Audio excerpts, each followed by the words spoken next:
메마른 가슴을 적시는 눈물과 감동의 시간, 황금여화에 오신 것을 환영합니다. 오늘 밤 풀어놓을 이야기 보따리에는 지극한 효심이 어떻게 하늘의 문을 열었는지에 대한 기적 같은 이야기가 담겨 있습니다. 바로 시작합니다. 때는 바야흐로 조선의 어느 이름 없는 깊은 산골 마을이었습니다. 까마귀조차 먹을 것이 없어 울고 지나간다는 그 척박한 땅, 마을 사람들의 발길조차 닿지 않는 외진 산기슭에 다 쓰러져가는 초가삼간 하나가 위태롭게 서 있었습니다. 그 집은 말이 좋아 집이지, 기둥은 썩어 비스듬히 기울어져 있었고 지붕 위에 볏짚은 사가 내려 비바람을 막기엔 턱없이 부족했습니다. 하지만 그 가난한 집 안에는 세상 그 무엇보다 귀한 보배가 살고 있었습니다. 바로 어머니를 향한 지극한 사랑을 품은 사내, 복남이었습니다. 복남의 아침은 남들보다 훨씬 일찍 시작되었습니다. 아직 산 너머로 푸르스름한 새벽빛이 고개를 내밀기도 전 서리빨이 하얗게 내려앉은 마당으로 복남은 조심스레 발을 내디뎠습니다. 그는 가장 먼저 아궁이 앞에 앉아 낡은 풀무를 돌렸습니다. 나무 한 조각이 아까워 산에서 주워온 장가지들을 소중히 태우며 불을 지폈지요. 불길이 확 살아나지 않아 매운 연기가 방 안까지 스며들었지만 복남은 눈물을 닦아가며 어머니를 위해 묽은 미음을 끓였습니다. 보리쌀 몇 알에 물을 가득 부어 끓인 미음이었지만 그것이 복남이 어머니께 드릴 수 있는 최고의 음식이었습니다. 불이 어느 정도 붙자 복남은 방 안으로 들어가 잠든 어머니의 곁에 가만히 앉았습니다. 어머니는 10년 전 원인 모를 열병을 앓으신 뒤로 두 눈의 빛을 잃으셨습니다. 복남은 추위에 몸을 웅크린 어머니의 발을 자신의 거칠고 마른 가슴팍으로 끌어당겼습니다. 그리고는 겹겹이 쌓인 자신의 옷 속으로 그 차가운 발을 품어 넣었습니다. 어머니의 발은 얼음처럼 차가웠지만 복남은 자신의 뜨거운 체온이 어머니의 혈관을 타고 전해지기를 간절히 바랐습니다. 아들의 뜨거운 심장 소리가 어머니의 발바닥을 타고 전해질 때쯤 어머니는 꿈결인 듯 낮은 목소리로 물으셨습니다. 복남아, 이 새벽에 벌써 일어났느냐? 내 발이 너무 차서 너를 아프게 하는 건 아닌지 모르겠구나. 내 가슴은 이리도 뜨거운데 내 차가운 발이 내 심장을 얼릴까봐 이 애미는 겁이 나는구나. 복남은 어머니의 손을 꼭 잡으며 환하게 웃었습니다. 어머니, 무슨 그런 말씀을 하세요. 어머니 발은 보들보들해서 제 가슴이 오히려 호강인걸요. 어머니의 온기가 제 가슴을 더 따뜻하게 데워주는 것 같습니다. 자, 조금만 더 계세요. 금방 방이 따뜻해질 겁니다. 오늘 아침엔 산에서 직접 따온 둥글레도 넣고 미음을 끓였으니 아주 구수할 거예요. 하지만 복남의 손마디는 이미 삿일과 밭일에 갈라지고 터져 있었습니다. 어머니는 보이지 않는 눈 대신 손끝으로 아들의 마디진 손을 더듬으며 소리 없이 눈물을 훔치셨습니다. 내 팔자가 기구하여 너를 고생시키는구나. 남들처럼 장가도 가고 뜨끈한 쌀밥에 고기 반찬 먹으며 살아야 할 내가 이 눈먼 애미 뒤수발하느라 청춘을 다 보내는구나. 이럴 줄 알았으면 내 아비 곁으로 진작 떠났어야 했는데 이 질긴 목숨이 너를 잡고 있구나. 그럴 때마다 복남은 더욱 밝은 목소리로 이야기를 들려드렸습니다. 어머니, 제가 장가가는 게 뭐가 급합니까? 저는 이렇게 어머니랑 도란도란 사는 게 세상에서 제일 좋습니다. 어제 장터에 나갔더니 김진산의 개가 새끼를 5마리나 낳았지 뭡니까? 얼마나 귀여운지 마을 아이들이 다 구경을 나왔더라고요. 나중에 어머니 눈 뜨시면 제가 그 강아지들 꼭 보여드릴게요. 복남은 마당에 흙을 밟을 때도 행여 소리가 크게 나 어머니가 놀라실까봐 발끝에 힘을 주어 걸었습니다. 집안 곳곳의 낡은 문지방은 어머니가 발을 헛디딜까봐 복남이 직접 대패로 매일같이 깎아 반질반질하게 다듬어 놓았지요. 복남의 가난은 지독했습니다. 하지만 그는 단 한 번도 남의 것을 탐하거나 신세를 탓하지 않았습니다. 하루는 마을 부잣집 박 참판이 복남의 효심을 듣고 그를 불렀습니다. 복남아, 내 효심이 지극하다 들었다. 우리 집 머슴으로 들어오너라. 그러면 내 끼니는 물론이고 내 어머니 약값까지 대주마. 하지만 복남은 정중히 거절했습니다. 나으리, 참으로 감사한 말씀이옵니다만 제가 머슴으로 들어가면 눈먼 어머니는 하루 종일 혼자 계셔야 합니다. 비록 보리밥을 먹을지언정 어머니 곁에서 말동무가 되어드리는 것이 제 도리라 생각합니다.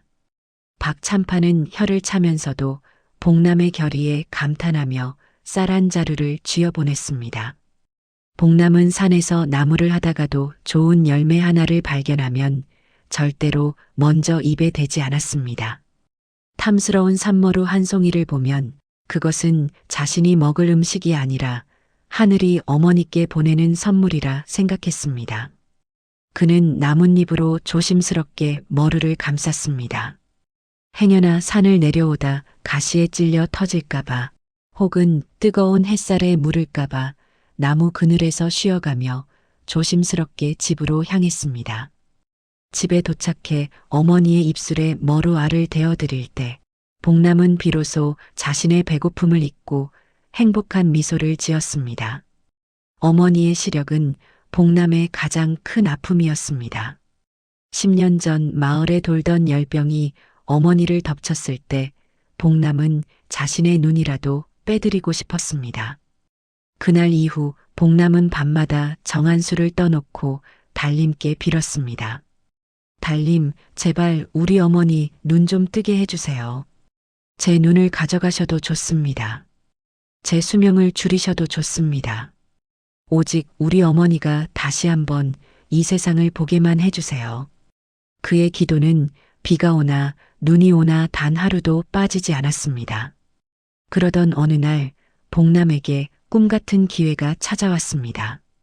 비바람이 몰아치던 그날 밤 복남의 기도는 마침내 하늘의 문을 두드렸습니다.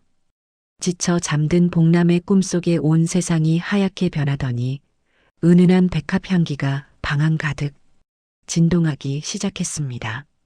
그 안개 사이로 머리가 눈처럼 하얀 노인이 지팡이를 짚고 인자하게 나타났지요. 복남아, 내 효심이 이미 이 땅의 끝을 지나 하늘의 가장 높은 곳에 닿았구나. 내 너에게 마지막 기회를 주마. 노인은 손을 들어 마을 뒤편 사람의 발길이 닿지 않는 거대한 암벽산을 가리켰습니다. 저기 구름이 머물다 가는 천길 낭떠러지 끝을 보아라.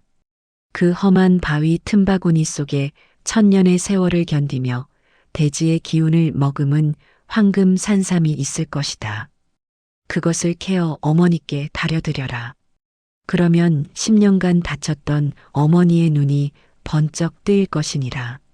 하지만 명심해라. 그 길은 죽음보다 험난할 것이며 내 진심을 시험하는 순간이 올 것이다. 꿈에서 깬 복남은 온몸이 땀으로 흥건했습니다. 심장은 마치 북소리처럼 크게 요동치고 있었지요. 꿈이 아니야.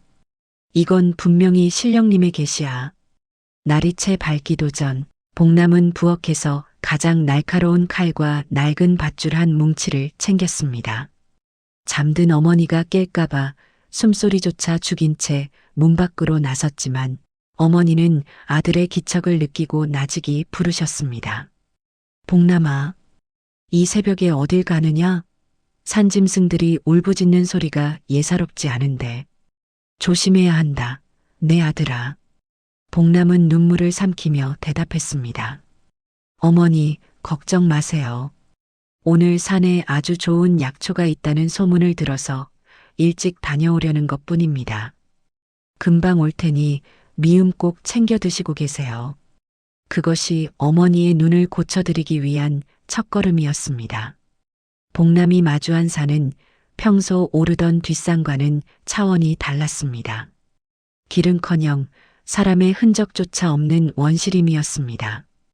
팔뚝만한 가시나무들이 복남의 길을 막아섰고 발을 내디딜 때마다 썩은 나뭇가지들이 늪처럼 발을 잡아당겼습니다. 으악! 가시덤불이 복남의 허벅지를 찍고 지나갔습니다. 무명바지는 금방 붉은 피로 물들었지요.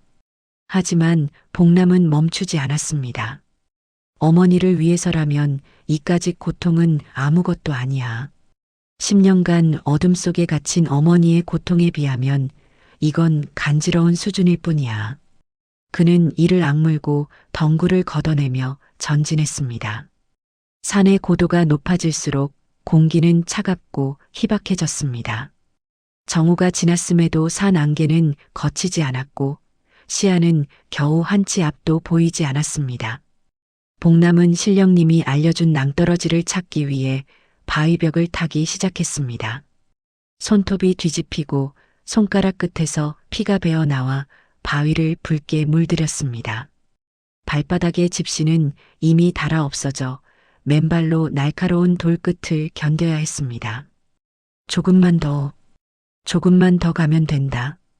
복남은 헛구역질이 날 정도의 어지러움을 느끼며 벼랑 끝에 섰습니다.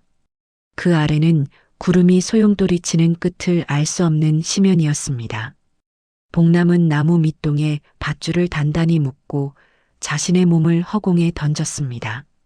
세찬 산바람이 복남의 야윈 몸을 장난감처럼 흔들었습니다. 밧줄이 거친 바위에 쓸려 삐걱거리는 소리가 들릴 때마다 복남의 가슴은 철렁 내려앉았습니다. 만약 여기서 떨어지면 우리 어머니는 어찌 사나. 평생 어둠 속에서 아들 오기만을 기다리다 돌아가시겠지. 그 생각이 들자 복남은 정신이 번쩍 들었습니다. 그는 죽을 힘을 다해 밧줄을 잡고 아래로 내려갔습니다. 얼마나 내려갔을까요? 갑자기 안개 사이로 영롱한 황금빛 줄기 하나가 보였습니다. 깎아지른 절벽 틈, 사람의 손이 절대 닿을 수 없는 그곳에 신비로운 빛을 내뿜는 풀한 포기가 있었습니다. 아, 산삼이다. 천년 산삼이야. 복남의 눈에서 뜨거운 눈물이 쏟아졌습니다. 그는 호미를 꺼내 조심스럽게 산삼 주변을 파내기 시작했습니다. 산삼의 실뿌리 하나라도 다칠까봐 그는 숨조차 멈추고 흙을 걷어냈습니다. 한참의 사투 끝에 마침내 그 거대한 영물을 품에 안았을 때 산삼에서는 마치 살아있는 생명체처럼 따스한 고동 소리가 들리는 듯 했습니다. 복남은 산삼을 품속 가장 깊은 곳, 자신의 심장과 맞닿은 곳에 넣었습니다. 하지만 산을 내려오는 길은 올라가는 길보다 더욱 처절했습니다. 기운은 이미 다 빠졌고 무릎은 펴지지 않았습니다. 빗물까지 쏟아져 내리니 산길은 진흙탕으로 변했습니다. 복남은 몇 번이나 구르고 미끄러지며 몸을 가누지 못했습니다. 어머니, 이제 다 왔습니다. 조금만 참으세요. 그는 정신을 놓지 않기 위해 자신의 혀를 깨물어가며 산을 내려왔습니다. 그런데 산 중턱쯤 내려왔을 때 길가에 웬 노인 하나가 쓰러져 있는 것을 발견했습니다. 노인은 피골이 상접하여 뼈만 앙상했고 입술은 가뭄난 논바닥처럼 갈라져 있었습니다. 복남이 다가가 어깨를 흔들었지만 노인은 미동도 없었습니다. 어르신, 정신 차리세요. 어르신.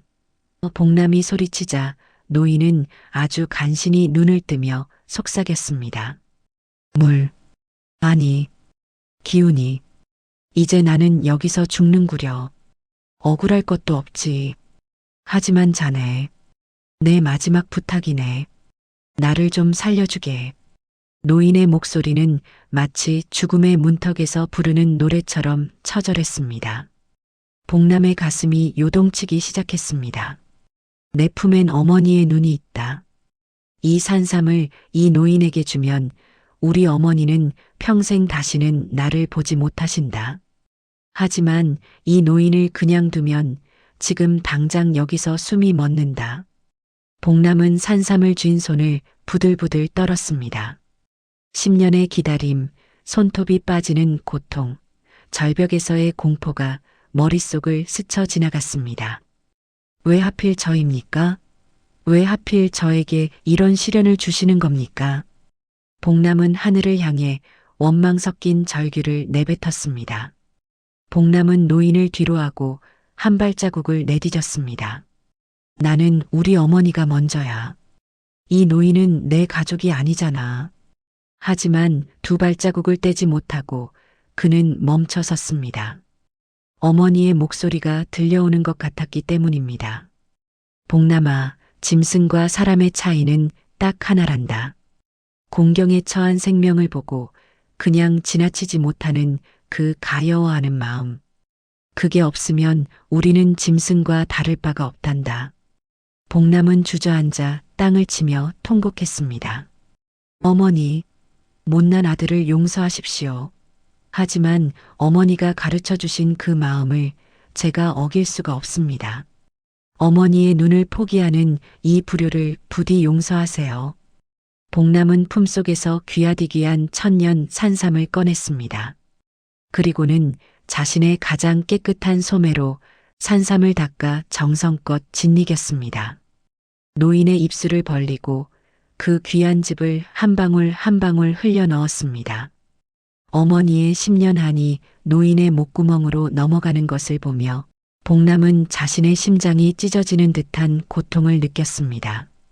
산삼의 마지막 한 방울까지 노인의 입술 사이로 스며들었을 때 복남은 힘없이 바닥에 주저앉았습니다. 그의 손에는 흙먼지와 노인의 타액, 그리고 산삼의 짙은 향기만이 허망하게 남아 있었지요. 어머니, 죄송합니다. 정말 죄송합니다. 복남은 빈손을 가슴에 품고 어린아이처럼 소리내어 울었습니다. 10년을 가슴에 묻어온 희망이 손톱이 빠지고 온몸이 찢기며 얻어낸 그 기적이 순식간에 사라진 것만 같았기 때문입니다. 빗줄기는 더욱 굵어져 복남의 등을 사정없이 때렸고 차가운 산바람은 그의 눈물을 얼려버릴 듯 몰아쳤습니다. 그런데 그 순간이었습니다. 쓰러져 있던 노인의 몸에서 기이한 빛이 새어나오기 시작했습니다.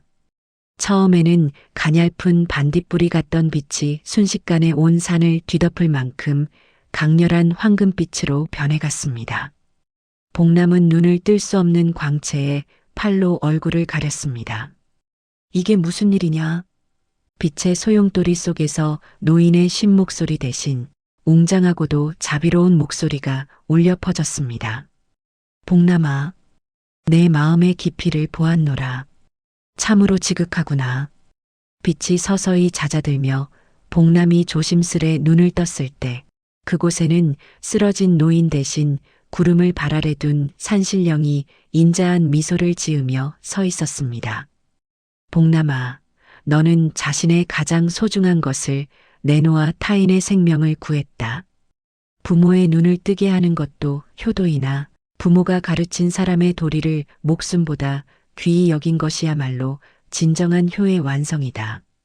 산신령이 지팡이를 들어 허공을 한번 휘젓자 복남의 텅 빈 손 위에 다시 한번 눈부신 황금 산삼이 나타났습니다. 아니, 그것은 아까보다 훨씬 더 크고 영롱한 빛을 내뿜는 대지의 심장 그 자체였습니다. 이것은 내가 포기한 산삼이 아니라 내가 뿌린 자비의 씨앗이 맺은 열매이니라. 어서 가거라. 내 어머니가 너를 애타게 기다리고 계신다. 산신령의 목소리가 메아리처럼 멀어지며 그는 안개 속으로 호련히 사라졌습니다. 복남은 멍하니 자신의 손바닥을 바라보았습니다. 따스한 온기가 심장까지 전해졌지요. 꿈이 아니야. 정말 꿈이 아니야. 복남은 찢어진 발과 상처투성이인 몸을 이끌고 집을 향해 달리기 시작했습니다. 진흙탕에 미끄러지고 넘어져도 그는 아픈 줄 몰랐습니다. 마을 어귀에 다다랐을 때 저 멀리 봉남에 다 쓰러져가는 초가집이 보였습니다. 그런데 평소와 달랐습니다. 칠흑 같은 어둠 속에 잠겨 있어야 할 집 마당에 환한 빛이 감돌고 있었고 누군가 살인문 앞에 서서 먼 길을 바라보고 있었습니다. 봉남아, 내 아들 봉남아, 거기 오느냐? 그것은 분명 10년간 방 안에서 나오지 못했던 어머니의 목소리였습니다. 봉남은 숨이 턱 끝까지 차올랐지만 멈출 수 없었습니다. 어머니, 어머니. 마당에 들어선 봉남은 그 자리에 얼어붙고 말았습니다. 어머니는 더 이상 벽을 더듬지 않았습니다. 맑고 투명한 두 눈으로 달려오는 아들을 정확히 바라보고 계셨지요. 오냐, 봉남아. 내 아들아. 내가 어찌 이리 늦었느냐. 애미가 기다리다 목이 다 빠지는 줄 알았다. 어머니는 장성한 아들의 얼굴을 두 손으로 감싸 쥐었습니다. 보인다. 다 보여. 내 이마의 땀방울도, 내 찢어진 저고리도, 그리고 내 그 예쁜 눈도. 이제 애미가 다 보인다. 봉남은 어머니의 품에 얼굴을 묻고 엉엉 울었습니다. 어머니, 정말 보이세요? 정말 저를 보시는 거예요? 어머니는 아들의 얼굴 구석구석을 손가락으로 훑으며 눈물을 흘리셨습니다. 보이고 말고. 내가 아비 닮아 콧날이 오뚝하구나. 내 눈매는 어쩜 이리도 나를 쏙 빼닮았니. 그 험한 산을 타느라 손등이 다 터졌구나. 내 아들 고생 많았다. 정말 고생 많았어. 봉남은 품속에 산삼을 꺼내지도 못한 채 어머니의 계안이라는 기적 앞에 무릎을 꿇었습니다. 산신령은 봉남이 산을 내려오는 동안 이미 어머니의 눈을 밝혀두었던 것입니다. 그날 밤 가난한 초가삼간에는 세상에서 가장 밝은 등불이 켜졌습니다. 봉남은 산신령이 다시 준 산삼을 정성껏 다려 어머니께 올렸고 어머니의 몸은 이내 소녀처럼 기력을 되찾으셨습니다. 마을 사람들은 이 기적 같은 소식을 듣고 하나둘 모여들었습니다. 봉남아, 내 효심이 하늘을 움직였구나. 세상에 10년 만에 눈을 뜨다니. 이건 천지가 개벽할 일이네. 사람들의 축복 속에 봉남과 어머니는 서로의 손을 꼭 잡고 밤새도록 이야기를 나누었습니다. 시간이 흘러 봉남의 효행은 고을 사또를 지나 임금님의 귀에까지 들어갔습니다. 나라에서는 봉남에게 효자문을 세워주고 큰 상을 내렸습니다. 하지만 봉남은 큰 기와집으로 이사를 가서도 예전의 겸손함을 잃지 않았습니다. 그는 어머니를 모시고 평소 소원이던 금강산 유람을 떠났고 길가에 배고픈 이가 있으면 자신의 밥을 나누어 주며 평생을 살았습니다.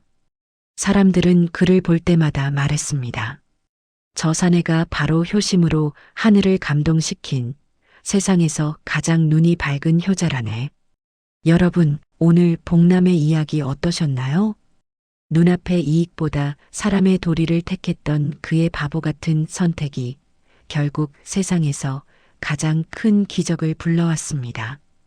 우리도 가끔은 봉남처럼 바보 같은 진심을 품고 살아야 하는 건 아닐까요? 오늘의 이야기가 여러분의 마음 한구석에 따뜻한 모닥불이 되었기를 바랍니다. 구독과 좋아요로 황금여와의 손을 잡아주시는 여러분께 봉남이 받은 기적과 같은 큰 복이 깃들기를 진심으로 기원합니다. 편안하고 꿈결 같은 밤 보내십시오. 지금까지 황금여와였습니다. 감사합니다.